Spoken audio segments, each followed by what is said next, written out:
ይህ የምፅዓቱ አዋጅ ነጋሪ አገልግሎት ወቅታዊና ዕለታዊ ወጎችን በማቅረብ ትንታኔ የምንሰጥበት የተለያዩ እንግዶችንም በመጋበዝ የምናቀርብበት መድረክ ነው።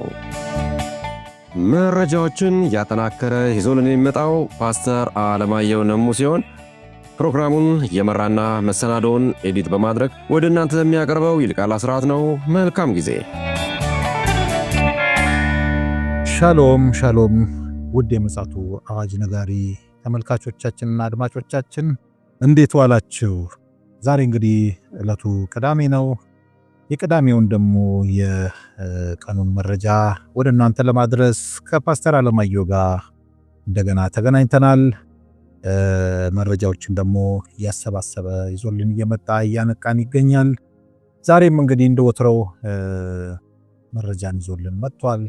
አጠገቤ ፓስተር አለማየሁ ይገኛል። እንግዲህ መረጃውን ያካፍለናል። ይልቃል አስራት ነኝ ከምፅዓቱ አዋጅ ነጋሪ አገልግሎት።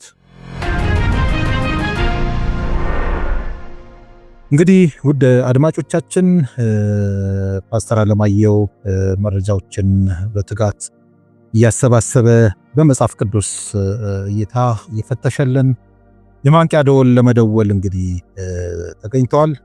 መረጃውን ደግሞ ያካፍለናል። መጀመሪያ ሰላምታ ላቅርብና በቀጥታ ወደ መረጃችን እናመራለን። ሰላም ላንተ ይሁን ፓስተር፣ እንደምን ዋልክ? እንደምን ዋልክ ወንድሜ ይልቃል? እግዚአብሔር ይመስገን። እስኪ እንግዲህ ያው ሰሞኑን በጣም ሲሪየስ የሆኑ መረጃዎችን ለአድማጮቻችን አጋርተናል።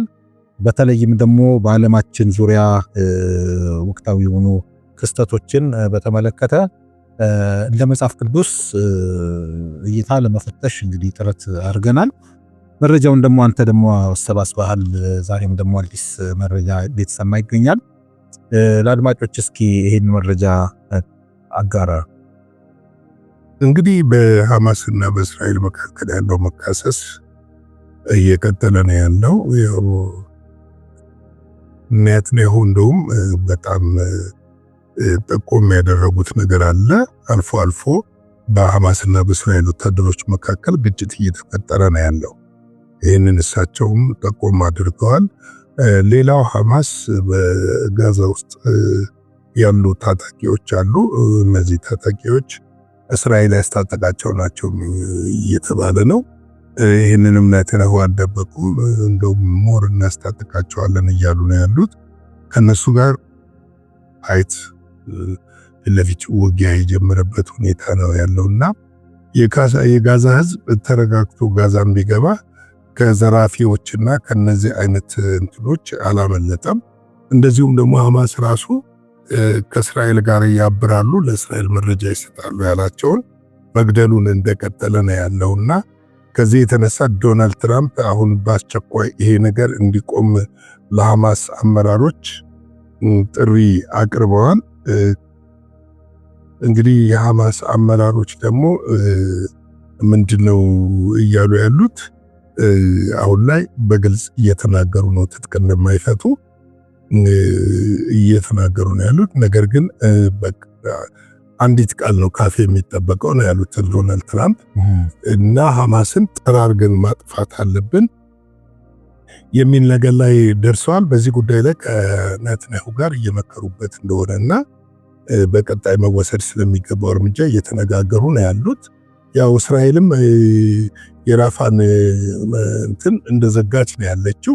ከዚህ የተነሳ መካከለኛው ምስራቅ ላይ እንደዛ ፈንጠዝያ ያስደረሰው የሰላም ስምምነት የመቀጠሉ ጉዳይ አጠራጣሪ ብቻ ሳይሆን ላይ እንደማይቀጥል አመላካች ነገሮች እየመጡ ነው ያሉት። እንግዲህ ከዚህ ጋር ተያይዞ የሃውቲ ዋና የጦር አዛዥ ኤታማዦር ሹሙ መሐመድ አልጋሪ አርፈዋል። ህይወታቸው እንዳለፈ ሐማስ መግለጫ ሰጥቷል። ማነው ይቅርታ፣ ሁቲ መግለጫ ሰጥቷል። ይህ መግለጫ የሰጠ ቃል አቀባዩ ያህያ ሳሬ መግለጫ በሚሰጥበት ሰዓት የተናገረው ነገር ምንድነው? ቆስለው ለረጅም ጊዜ በሕክምና ላይ እንደነበሩና ነገር ግን ህይወታቸው እንዳረፈ ተናግረዋል። ይህንኑ የእስራኤል የመከላከያ ሚኒስትር እስራኤል ካት እንዳሉት በሰኔ ወር በተደረገው ጥቃት መቁሰላቸውን እናውቅ ነበረ ብለዋል። መሞታቸውን እነርሱም አረጋግጠዋል። እንግዲህ በሐውቲ በመግለጫው ላይ እንደተናገረው ከእስራኤል ጋር የምናደርገው ጦርነት አላበቃም፣ አያበቃምም፣ የበቀል እርምጃ እንወስዳለን ብሏል። ይሄ ብቻ ሳይሆን ወደ እስራኤል የሚሄዱ የእስራኤል ወታደራዊ ጦር መርከቦች የሚሆኑ የጭነት መጓጓዣ መርከቦች በቀይ ባህር እንደማያልፉ ቆርጦ ነው የወቁት። ለእስራኤልም ሸቀጥም የሆነም ነገር ለማድረስ በዛ መተላለፊያ ላሉት እርምጃ የምንወስድ መሆኑን ዓለም አቀፉ ማህበረሰብ እንዲያውቅልን ብሎ መግለጫ ሰጥቷል።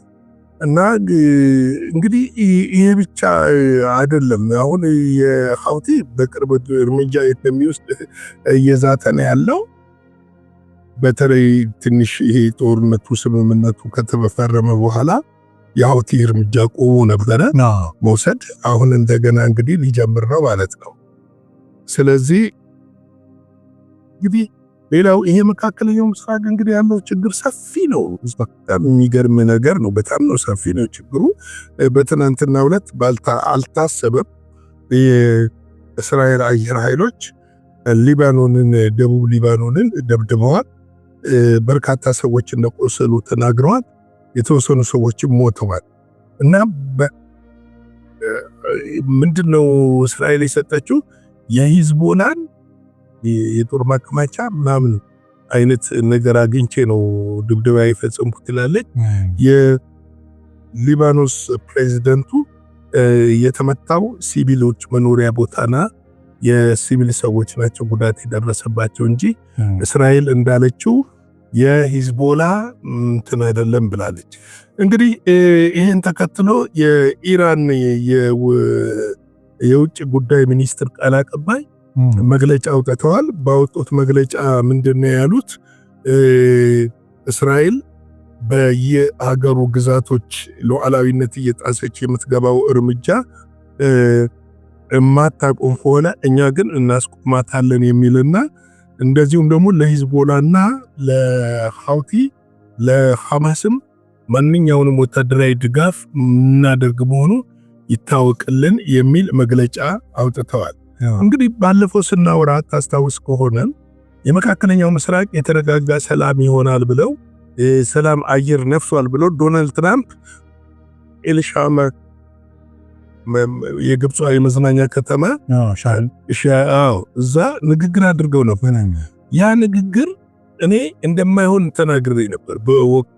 ለምን አሁን ከእስራኤል ጋር ከፍተኛ የሆነ ጦርነት እየተደረገ ያለው በእንትን ብቻ አይደለም፣ በሐማስ ብቻ አይደለም። በጣም ብዙ ጽንፈኞች አሉ። አሁን ከሐማስ ውስጥ ራሱ ይሄ አልቃሳም የሚባለው ብርጌድ እሱ ብርጌድ ስምምነቱን እስካሁን አልተቀበለም። አልፎ አልፎ ግጭትም እየተደረገ ያለው ከሱ ጋር እንደሆነ የሚያሳዩ መረጃዎች አሉ። እንደገና ደግሞ ሂዝቦላ አድፍጧል። አሁን አድፍጧል። ለምን ሂዝቦላ እንደገና እንዲያንሰራራ ይፈለጋል። የሚፈለግ ስለሆነ ይሄ ጦርነት ምናልባትም ሁሌም እንደምለው ወደፊት ኢየሱስ ይመጣ ሰላም ይመጣ ከሆነ ነው እንጂ አሁን ላይ ባለ ትፍታ ክርክር ውስጥ በእንደዚህ አይነት ድርድር ፍጹም የሆነ ሰላም እዛ ቀጠናው ያገኛል ማለት ዘበት ነው። እንደው አያይዘህልኝ ፓስተር በጣም ወሳኝ የሆነ ጥያቄ ነው የምጠይቅ ስለመጣህልኝ ወደ ሐሳቡ ጌታ ይባርክ። ሰሞኑን ያው አንዳንድ ብዥታዎችም ስላሉ እነዛም ብዥታዎች ለማጥራት የመጽሐፍ ቅዱስ እውነትና የመጽሐፍ ቅዱስ እይታ ምን እንደሆነ ማስቀመጥ ተገቢ ነውና አንዳንድ ወገኖች ይህንን አሁን ሰሞኑን የተካሄደውን በሰኞ ዕለት በዚህ ሳምንት መጀመሪያ ላይ የተካሄደው የሰላም ስምምነት ከዳንኤል ምዕራፍ 9 ጋር በማያያዝ አውሬው ኦልሬዲ ያንን ነገር እያደራደረ ነው የሚል መልከታ እያስቀመጡ ነውና በኔ እይታ ትንሽ የተንሸዋረረ ጉዳይ ነው ብዬ ነው ማምነው። ያንተንም መልከታ ነው መጠይቀ። ቢሆንም ግን ምንድነው በተለይ እኔም አንተም ጠቅሰነዋል ከዚህ በፊት ይህን ግለሰብ ጃሬድ ኩሽነር የሚባል ሰው አለ። የዶናልድ ትራምፕ አማች ነው። ነገር ግን የዚህ ሁሉ ኦርጋናይዘር እንደሆነ እየተነገረለት ነው። እሳቸውም አሞግሰውታል እና እሱ ሐሰተኛው ክርስቶስ ነው ብዬ እኔ በግሌ አላምንም። ቢሆንም ግን በአንድ አይነ አተኩረ ልታየውም የሚገባ ግለሰብ ስለሆነ እንደው ባክን ይህን ነገር እንደው የጠለለ ነገርም ቢኖረው አድማጮቻችን እንዲኖራቸው ምልከታን ብታስቀምጥ። እንግዲህ ምናልባት እነዚህ ስምምነቶች የሚጸኑ እንዳልሆኑ ካሁኑ እየታየ ነው ያለው። እንደውም እኮ